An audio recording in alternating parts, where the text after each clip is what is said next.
الدرس الأول هتكتبوا لقد ذهب أحمد إلى المدرسة ونزل إلى البحيرة.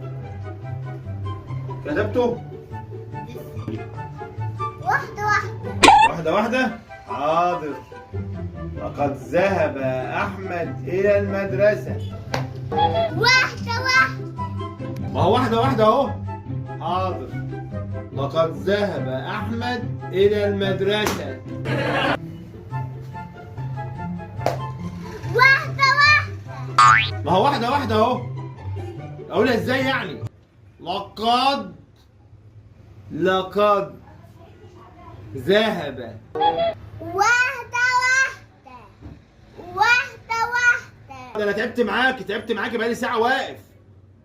الحقيني يما، الحقيني يما، الحقيني يما.